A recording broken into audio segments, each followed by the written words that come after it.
లేనివాడికి హెల్ప్ చేయటం మంచిదే నీ దగ్గర ఉంటే. కానీ అవతల వాడికి అప్పుకి నువ్వు అడ్డం ఉండి మరి చేయాల్సిన అవసరం లేదు. పూట పడమని చెప్పలా, నీ దగ్గర ఉంటే చెయ్యి. ఇచ్చేటప్పుడు కూడా మళ్ళీ వాడు తిరిగి ఇస్తాడని చేయొద్దు. దేవుణ్ణి బట్టి ఇస్తున్నా, నీ చిత్తం ప్రభా, ఇస్తే ఇచ్చాడు, లేకపోతే లేదు. నా సహోదరుడు ఇబ్బందిలో ఉన్నట్టుగా నాకు ఉన్నదానిలో ఇస్తున్నా, అంతవరకే.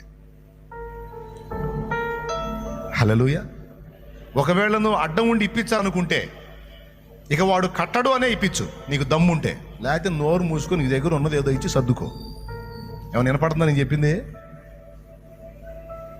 లేదా అడ్డం ఉండాలనుకున్నావా, నువ్వు కట్టాలని ఉండు, ఫిక్స్ అయిపో నేనే కట్టాలని.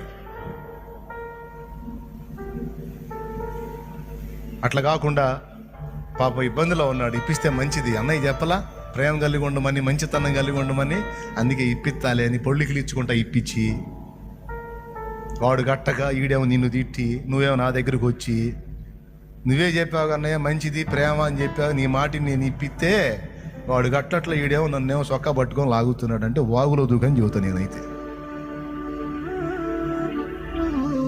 అందుకే చెబుతున్నా, మంచితనం మంచిదే కానీ మంచితనం పేరుతో గుడ్డితనం పనికిరాదు, వివేచన లేకుండా అడుగు లేకూడదు, తెలివి తక్కువ పనికిరాదు.